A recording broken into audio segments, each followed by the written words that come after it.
Hi everyone, welcome to Global Online. This is Ankita Sood. So Madhya Pradesh set examination में paper 1 preparation में unit number 9 people development and environment का एक बहुत ही ज्यादा important and scoring topic मैं आपके लिए लेकर आई हूं, जिसका नाम है सस्टेनेबल डेवलपमेंट गोल्स यानी कि सतत विकास के लक्ष्य। ये लेक्चर 2 है। इस यूनिट में लेक्चर 1 में हम लोगों ने एमडीजी के बारे में पढ़ा था। अगर वो लेक्चर अभी तक नहीं देखा है तो डिस्क्रिप्शन बॉक्स जरूर चेक कीजिए, लिंक अवेलेबल है। इसी के साथ इस टॉपिक में हम देखेंगे कि एसडीजी एग्जैक्टली होता क्या है, क्यों इसको बनाया गया, कब इसको बनाया गया, क्या इसके बेनिफिट्स हैं एंड एग्जाम में इस टॉपिक में से किस तरीके के क्वेश्चंस पूछे जाते हैं। ये सभी चीजें हम डिटेल में डिस्कस करने वाले हैं। सो सेशन पर आगे जाने से पहले आपको बता दूं कि अगर आप भी 1 महीने के अंदर अंदर Madhya Pradesh state eligibility test को क्वालिफाई करना चाहते हो, आप लोग भी चाहते हो कि 75 प्लस हम इजीली स्कोर कर लें, तो आपको स्मार्ट प्रिपरेशन करनी है। एंड आपकी स्मार्ट प्रिपरेशन के लिए पेपर 1 का कंप्लीट कोर्स हम लेकर आए हैं। इस कंप्लीट कोर्स में आपको फुल सिलेबस वीडियो लेक्चर्स मिलेंगे, जिसमें आपको स्मार्ट और शॉर्ट ट्रिक्स के साथ हर एक चीज बताई जाएगी।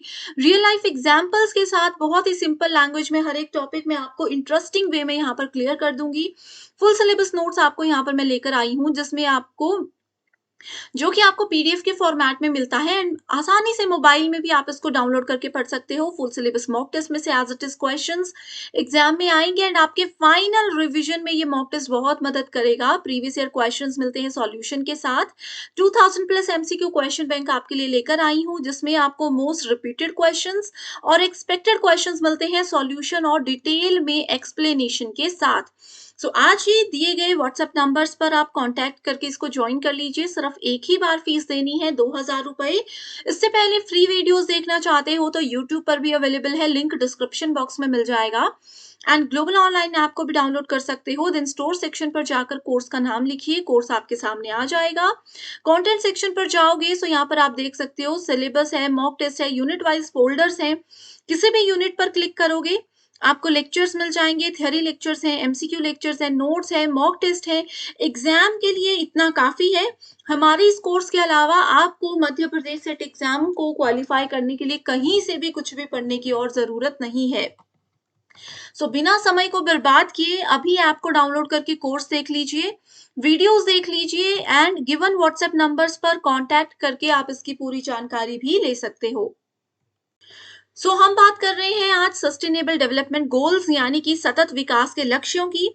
इसमें टोटल हमारे पास 17 लक्ष्य होते हैं, 17 गोल्स होते हैं। सबसे पहला प्रश्न जो एग्जाम में पूछा जा सकता है वो यही है कि सस्टेनेबल डेवलपमेंट गोल्स यानी कि एसडीजी में कितने गोल्स होते हैं। इसमें होते हैं 17 गोल्स। अब ये सभी 17 गोल्स हमें याद रखने हैं। एग्जाम में क्वेश्चन ऐसे आता है कि एसडीजी में छठा गोल कौन सा है, तो आपको पता होना चाहिए कि ये है clean water and sanitation. Hindi medium students यहाँ पर देख सकते हैं स्वच्छ जल और स्वच्छता। अब यहाँ पर स्टूडेंट्स को एक ट्रिक मैं बताऊंगी, जिससे बहुत आसानी से आप इन 17 गोल्स को याद रख सकते हो। इनका सीक्वेंस बहुत इंपॉर्टेंट है, लेकिन उस पर जाने से पहले हम देखते हैं कि एसडीजी किसने बनाया, कब बनाया और क्या इसके बेनिफिट्स हैं। आप सब स्टूडेंट्स ने नीति आयोग का नाम जरूर सुना होगा, बहुत बार हम डिस्कस कर चुके हैं। नीति आयोग ने sustainable development goals India index जो है उसको रिलीज किया था। Okay, and sustainable development goals जो हैं ये 2015 में डिसाइड किए गए थे और इसमें जितने भी गोल्स हैं उनको 2030 तक पूरा करने का इन्होंने एक टारगेट रखा हुआ है। इस चीज को आपने याद रखना है। 2030 तक ये सभी लक्ष्यों को प्राप्त करने की दिशा की ओर भारत के बहुत सारे राज्य एकजुट होकर लगे हुए हैं। अब लास्ट लेक्चर आप लोगों ने देखा होगा जिसमें मैंने एमडीजी पढ़ाया था, मिलेनियम डेवलपमेंट गोल्स पढ़ाया था, जिसमें टोटल 8 गोल्स होते हैं। मैंने आपको कहा था कि वो 2000 से लेकर के 2015 तक था।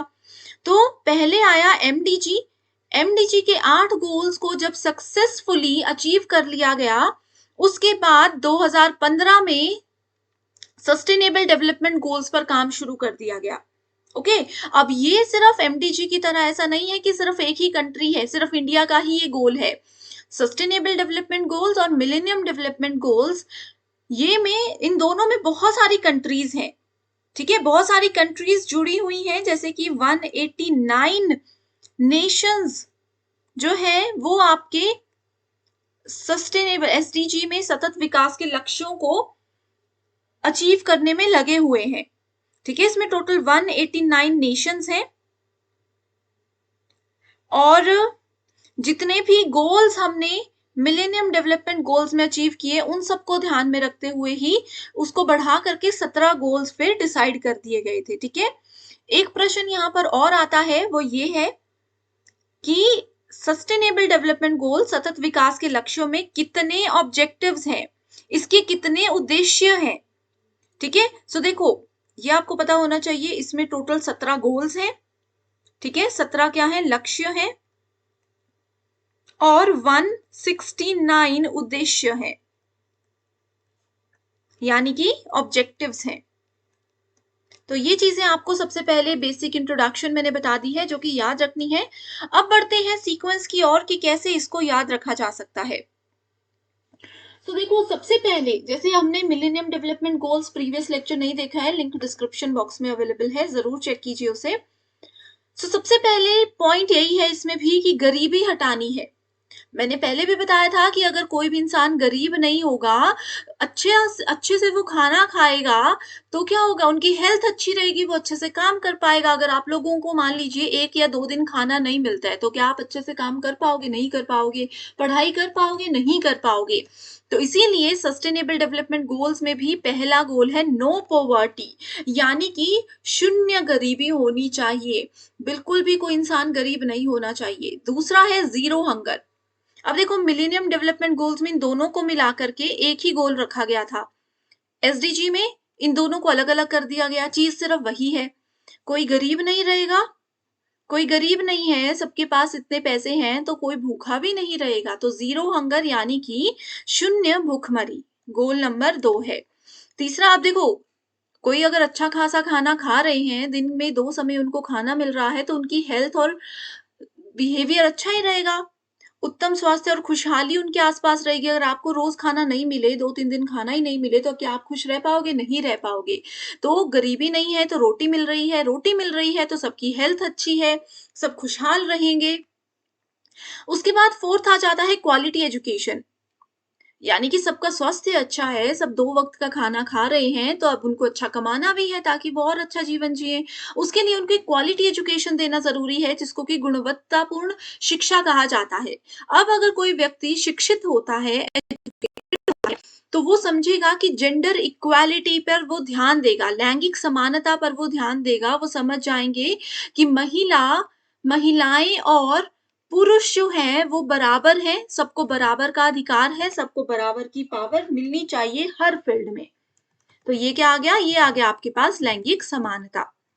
उसके आगे अगर कोई अच्छा खासा पढ़ा लिखा इंसान है, मेल फीमेल में डिफरेंस समझता नहीं है, वो समझते हैं कि सब बराबर हैं, तो उनकी हेल्थ को अच्छा रखने के लिए उनको साफ सुथरा पानी भी मिलना चाहिए। ठीक है, तो स्वच्छ जल और स्वच्छता पर भी ध्यान देना उनको कौन सिखाता है? शिक्षा ही सिखाती है। अब अगर कोई अच्छा जल पी रहा है, अच्छा जीवन जी रहे हैं, तो उनको ये भी ध्यान देना चाहिए कि अपनी प्रकृति की ओर भी ध्यान देना है, तो सस्ती और प्रदूषण मुक्त जीवन उनको जीना है। अफोर्डेबल एंड क्लीन एनर्जी उनको रखनी है। देन अगला आ जाता है decent work and economic growth, उत्कृष्ट कार्य और आर्थिक वृद्धि। किसी पर्सन की आर्थिक वृद्धि जो होती है वो कैसे होती है?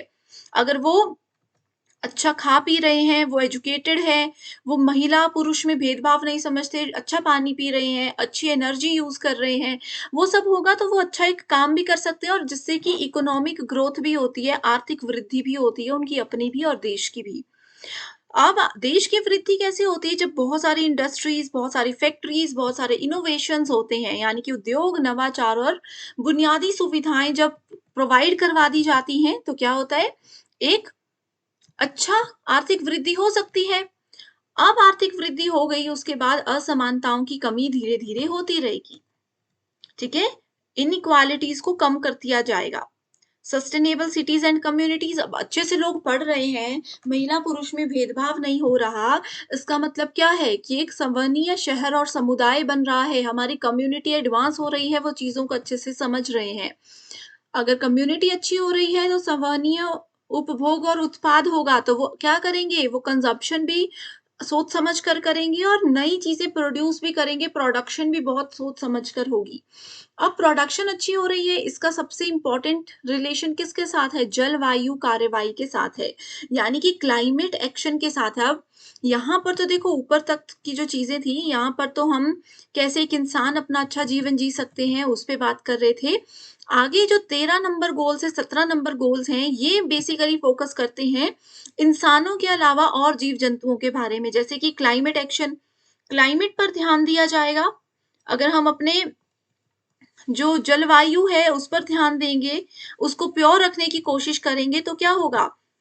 पानी के नीचे जो जीवन है, मछलियाँ, मगरमच्छ और जो भी जीव होते हैं पानी के अंदर, उनको भी हमें सेव करना है, क्योंकि ये भी तो एक पृथ्वी का बहुत इम्पोर्टेंट पार्ट है ना, तो इनको भी सेव करना है। पानी के नीचे अगर हम चीज़ों को सेव करने में मदद कर रहे हैं, तो पानी के ऊपर, पृथ्वी के ऊपर लाइफ ऑन लैंड, इस पर भी ध्यान देना है, थलीय जीवों की सुरक्षा पर भी ध्यान देना है। अब देखो हमने ह्यूमन्स की बात कर दी, हमने मछली इत्यादि की बात कर दी, थलीय जीव में पेड़-पौधे, मिट्टी, पशु-पक्षी ये सब आ जाते हैं, इन सबको भी यहाँ पे इसमें टारगेट में रखा गया है। अब इंसान, मछलियाँ, पशु-पक्षी सब अगर स्वस्थ हैं, सब अगर हम उन पे ध्यान दे रहे हैं, तो इसका मतलब क्या है? शांति, न्याय और सशक्त संस्थाएँ बन रही हैं, यानी कि एक अच्छा जीवन जिया जा सकता है। पीस, जस्टिस और स्ट्रॉन्ग इंस्टीट्यूशन, यानी जितने भी गोल्स हैं, उनको पूरा अच्छे से सक्सेसफुल वो हो जाएँ, इसके लिए पार्टनरशिप की गई है, आपस में सबको सेट करके रखा गया है। तो ये है 17 गोल्स जो एक कहानी की तरह रिलेट करके मैंने आपको बताए हैं। एग्ज़ाम में क्वेश्चन कैसे आते हैं, चलो ये भी अब मैं बता देती हूँ। एग्ज़ाम में आएगा कि सतत विकास के लक्ष्यों में लैंगिक समानता कौन से नंबर का लक्ष्य होता है? तो आपको पता होना चाहिए कि ये 5वें नंबर का लक्ष्य है। या फिर क्वेश्चन ऐसे आ सकता है, ऐसे लिखा होगा गोल नंबर 5, गोल नंबर 9, 11 और 17। यहाँ पर कुछ लिखे होंगे, आपको मैच करना है, करेक्ट आंसर को ढूँढना है। तो इस तरीके के क्वेश्चन्स आते हैं। तीसरा टाइप का क्वेश्चन ये आ सकता है कि सस्टेनेबल डेवलपमेंट गोल्स में, सतत विकास के लक्ष्यों में रिस्पॉन्सिबल कंजम्पशन एंड प्रोडक्शन कौन से नंबर का गोल है? या फिर ये पूछा जाएगा कि 12वें नंबर का एसडीजी क्या है? तो आपको ये भी पता होना चाहिए। तो इसीलिए ये सीक्वेंसिंग बहुत ज़रूरी है। जो ट्रिक मैंने बताई है, जो रिलेशन मैंने सब गोल्स के बीच में आपको बताया है, उसको याद रख लीजिए, आपको बहुत ज़्यादा हेल्प हो जाएगी। पेपर 1 की तैयारी के साथ-साथ पेपर 2 पर भी ध्यान ज़रूर दीजिएगा, क्योंकि ऑलरेडी हमने ये सब्जेक्ट पढ़ा है, तो ईज़िली हम इसमें अच्छा स्कोर कर सकते हैं। बस एग्ज़ाम का लेवल और पैटर्न क्या है, उसके अकॉर्डिंग आपको तैयारी करनी है, जिसके लिए पेपर 2 का कंप्लीट स्टडी मटेरियल मैं आपके लिए लेकर आई हूँ, जिसमें आपको full syllabus notes and MCQs हम देते हैं। एमसीक्यूज़ में आपको सभी previous year questions, most repeated questions और मोस्ट एक्सपेक्टेड क्वेश्चंस मिलेंगे। ये स्टडी मटेरियल एग्ज़ाम क्वालीफाई करने के साथ-साथ इंटरव्यू को क्वालिफाई करने में भी आपको बहुत मदद करेगा। सब्जेक्ट्स की लिस्ट आपके सामने है, पेपर 2 का अपना सब्जेक्ट देखिए एंड गिवन व्हाट्सएप नंबर्स पर कॉन्टैक्ट कीजिए।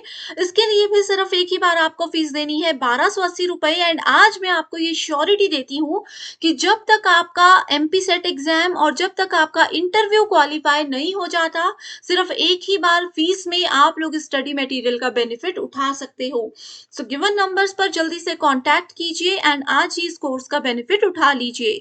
So thank you so much everyone for watching this video and I wish you all the very